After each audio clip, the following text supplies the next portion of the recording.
Sabi ng Bible, the steps of a good man are ordered by the Lord. May plano siya sa iyo, may plano siya sa akin, may plano siya sa bawat isa po sa atin. At yun ang dapat nating alamin, mga kapatid. Ano ang plano ng Diyos sa ating buhay? And after finding out kung ano ang plano ng Diyos sa ating buhay, then stay in God's plan. Amen?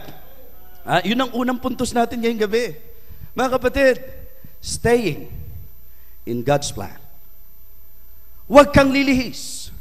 Huwag kang iiba. Kaya nasisira ang buhay natin eh. Nilalabanan mo eh. Kinukontra mo kung ano yung gusto ng Diyos. Mga kapatid, hindi ka dapat nabubuhay ng maganda sa paningin mo. Ang sabi po ni Solomon, there is a way which seemeth right unto a man, but the end thereof are the ways of death. Ang Kristiyano po ay hindi dapat pachamba-chamba ang buhay. Ang Kristiyano po, according to the Word of God, meron pong magandang plano ang Panginoon. Jeremiah 29 and verse number 11, for I know the thoughts that I think toward you, saith the Lord, thoughts of peace and not of evil, to give you an expected end. According to the Word of God, maganda ang plano ng Diyos sa ating buhay. Amen? Niniwala ba kayo maganda ang plano ng Diyos sa inyong buhay? Kaso may plano ka rin eh. Kaya ang labanan sa buhay natin, alam nyo kung ano? Yung plan of God, laban sa plano mo. May mga tao po nagmamarunong. May mga taong nagmamagaling. Pinipilit gawin yung kanyang sariling plano. At pagdating doon sa resulta ng kanyang ginawa, ng kanyang naging desisyon, kasama naman sa sinisisi ang Diyos. Talaga bang may Diyos? Kung talagang may Diyos, ba't nangyari sa akin ang mga bagay na ito? Kung talagang, ayan, kapapanood mo ng drama, yan ang natututunan mo eh.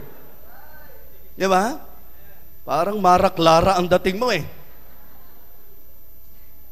Kung ikaw ang humakbang, di ba? Yun ang sabi ko eh. Yung tao, ang kitid ng pagkaunawa. Ano ho? Imagine nyo po, nilikha ng Diyos ang tao. Tama po ba yan? Nung likhain ng Diyos ang tao, nandyan ang provision.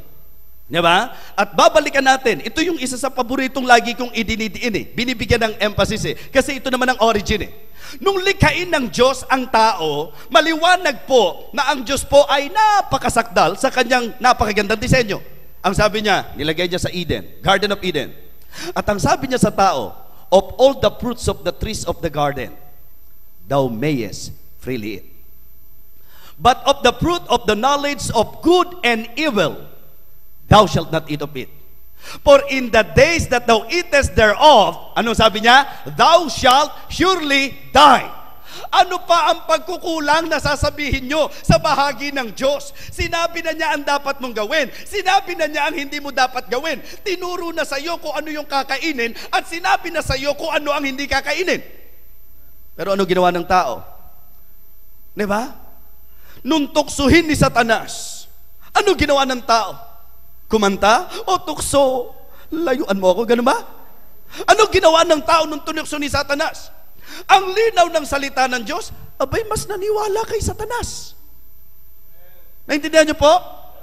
At nung sila'y naniwala kay Satanas, mga kapatid, yung plano at yung napakaliwanag na sinabi ng Diyos ay tila pinagdudahan at pinag-alinlanganan ng tao. Kaya kayo, pagka nakikinig kayo ng preaching, intindihin nyo, salita ng Diyos itong naririnig nyo. Yung narinig nyo sa preaching, yun na yun. Salita ng Diyos yan eh. Amen? Hindi yung preaching na yung narinig mo. Pag nakarinig ka pa ng mga kung ano-anong tinig na, di ba? Pagdududahan mo pati preaching dahil lang sa mga negatibo at mga mapagdudang mga tao na nakapaligid sa iyo. Ito po ang nangyari. Sinabi na ng Diyos, kainin nyo to, pwede nyo kainin to, ito wag nyo kainin. Pero ang tao po, nagkaroon ng pangsariling plano nung tuksoy ni Satanas. Sabi ni Satan, alam mo ba, kapag kinain niyo yung bunga na yan, alam kasi ng Diyos na magiging parang Diyos din kayo. Na nakakaalam kung ano ang mabuti at masama. Itong si Satanas, naghahanap po ng damay. Kasi yan ho ang kabiguan niya eh. Nung dumating sa punto na siya po'y nagkaroon ng ganong aspiration, diba? Dahil ang ganda-ganda niyang anghel, ayon sa kasaysayan, Ezekiel chapter 28 ang record, dahil sa kagandahan niya, siya po ay nagkaroon ng kaisipan at ng kagustuhan na maging parang Diyos din siya, na kung paanong sinasamba ang Diyos, gusto rin po ni Satanas, ni Lucifer, nung anghel na maganda, sambahin siya. Kaya ang nangyari po, nung makita ng Diyos ang iniquity na ito sa puso ni Lucifer, siya po ay naging hulog ng langit. Meron ba sa inyong hulog ng langit dito? Ha? Si Lucifer. Mula po sa langit, siya po itinapon dito, mga kapatid. Kaya ang tawag sa kanya, fallen angel. Ayan. At marami po yan. Dahil 1/3 ng anghel sa langit nag-rebel against God. Sila ngayon ang mga tinatawag na fallen angels. Okay? Kaya magugulat kayo, si Satanas, iisa naman yan. Pero bakit maraming lugar ang, di ba, natatrabaho niya? Kasi meron pong mga demons. Okay? May mga fallen angels. Tuloy tayo ngayon. Gusto niya yon. Nung siya ngayon ay nabigo, nung tuksuhin niya ang tao, the same idea. Kaya sabi niya, hindi, pag kinain niyo yan, alam ng Diyos na magiging parang Diyos din kayo na nakakaalam ng mabuti at masama. Sabi ng Bible, nung nakita ng babae na ang bunga ay maganda sa mata at kanasa-nasa at makapagpapadunong sa tao, nakalimutan na niya. Isinaisang tabi na niya ang magandang plano ng Diyos. Isang tabi na niya kung ano ang sinabi ng Diyos. Kaya ang sabi ng Bible, nung makita ng babae na napakaganda sa paningin at kanasa-nasa na magpapadunong sa tao, kinain po niya ang bunga. Okay? Ito ngayon. Ang tao, ang paghahabla, anong sabi nila? Kung hindi naman ginusto ng Diyos ba't kasi naglagay pa siya ng masamang puno roon? Pati puno, ano? Tingnan nyo yung tao, makapagbigay lang. Meron ba kayo nabasang masamang puno yon? Hindi po yun masamang puno. Kung naintindihan mo Bible, yung puno na yon, fruit of the knowledge of good and evil. So ang masama, hindi yung puno. Ang masama, yung suwayin mo ang plano ng Diyos sa buhay mo. Yung hindi mo sinunod kung ano yung sinabi ng Diyos. Amen? Okay, wag na tayo magpakalalim. Anak, kadalasan dahil napakahusay mong sumuway sa magulang mo, ano ang nagiging lundo? Pero kapag ka napariwara ang buhay mo, di ba? Ano ang lumalabas? Mga magulang ko kasi pinabayaan nila akong ganito Nakikita nyo po? Yan ang nature ng tao Mga kapatid, ang gusto kong bigyang pansin natin, maglagay tayo ng ating matatag na tayo sa sinabi ng Bible na kung Diyos ang pag-uusapan, ang ganda ng plano ng Diyos sa buhay natin. Amen? Young people, hindi kalooban ng Diyos na sirain mo ang buhay mo. Ang gusto ng Panginoon, ikaw ay magkaroon ng magandang kinabukasan. Hindi ang illegal drugs, hindi ang mga bisyo, hindi ang kamunduhan. Hindi yan ang plano ng Diyos sa iyo. Ang plano ng Diyos sa atin, maganda, na tayo po ay maging kagamit-gamit at kaluguran niya. Amen? Mga kabataan na po pwede mong ikarangal at ipagmagaling sapagkat alam kung ano ang kalooban at plano ng Diyos sa kanilang buhay. Alam nyo, pag hindi nyo alam ang plano ng Diyos sa buhay nyo, magulo ang takbo natin. Kaya kung kayo po'y pagod na, ano ba ang gagawin ko sa buhay ko? Tinry ko ng lahat, sinubukan ko ng lahat, sinapian ko na lahat ng relihiyon. Yung iba nga, sila na sumapi sa akin. Pero, alam mo, hanggang ngayon, parang hindi ko pa rin makita ang direksyon ng buhay ko. Mga kapatid, ang Diyos ang dapat bigyan natin pansin sa buhay natin. Amen? Ang sabi ng Bible, the steps of a good man are ordered by the Lord. Ang dapat alamin mo, ano yung plano ng Diyos. Naaalala ko si Pablo, pagod na pagod siya mga kapatid. Ginagawa niya ang lahat ng kanyang magagawa. Tinuligsa niya ang mga mananampalataya. Pero kung tutuusin, wala siya sa plano ng Diyos. Noong time na kinatagpo siya ng Panginoon, doon naging maliwanag ang lahat sa kanya. Amen? At alam nyo kung paano nagkaroon ng tunay at magandang direksyon sa buhay ni Apostol Pablo nung tanungin niya ang Panginoon at sinabi niya, Lord, what wilt thou have me to do? Amen? Ganon din ba ang tanong natin?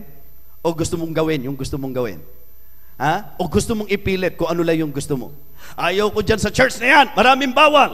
Kapatid, hindi church ang nagbabawal. Ang nagbibigay pansin ay ang salita ng Diyos. Amen? Ito po ang dapat nating isipin. Ang sabi po ng Bible, the steps of a good man are ordered by the Lord and He delighted in His ways. Meron pong mga daan, meron pong tapakan, meron pong mga direksyon ang Panginoon sa atin. Susunod ka ba o hindi? Okay? Mga kapatid, may takbuhing inilagay ang Diyos sa harap natin. Ang unang mensahe natin, ang unang puntos natin, kailangan po nating manatili sa plano ng Diyos sa ating buhay. Amen? Huwag niyong hayaang masira ang buhay natin at para wag masira ang buhay natin, lumagay tayo sa kung ano ang plano ng Diyos sa ating buhay. Huwag na huwag kang hahakbang, kundi mo tiyak na iyan ang nais ng Panginoon sa iyo. Amen? Mas maganda, yun ang ating maging attitude na bago nating gawin, tiyakin natin na yun ang kalooban ng Panginoon. Hindi po yung nagmamatapang tayo, hindi po yung nagmamarunong tayo. Marami nang nagmamarunong ang nakita nating na pariwara ang kanilang buhay. Mga kapatid, kinakailangan nating humantong doon sa kalagayan. Lord, wala akong kakayahan para imaneho ko ang buhay ko. Gusto kong ikaw ang maging operator ko. Amen?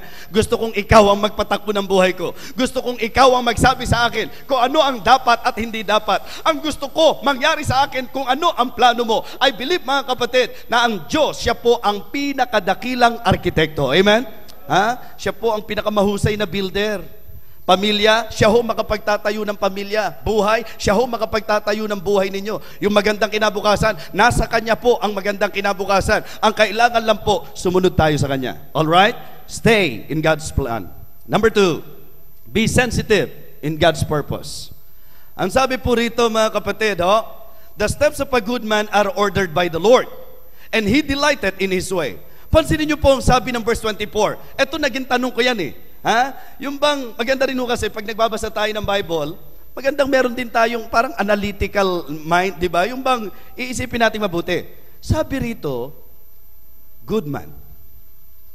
Tapos ang sabi po, ordered by the Lord. Ibig sabihin, Diyos na nag-ayos. Daanan na ng Panginoon yan. Bakit meron pang dohipol?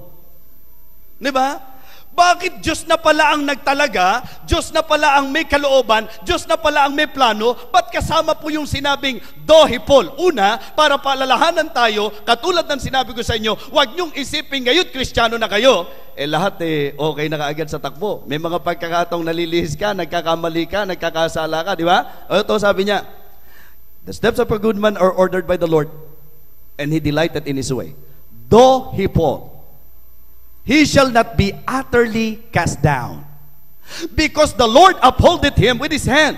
So kailangan po natin, hindi lang yung pananatili sa plano ng Diyos, para din po tayo ay maging tunay na maayos sa Kanyang harapan at buhay natin sa Kanya ay maging kalugod-lugod. Alam niyo, kailangan din po, maging sensitibo tayo sa Kanyang layunin. Okay? Bakit to ang sabi rito, dohipol? Nire-reconcile ko po yan. Sabi po ng Panginoon, kay Jeremiah, sabi ng Diyos, Jeremiah, arise. Jeremiah 18, go into the potter's house, and there will I cause you to hear my words. Okay?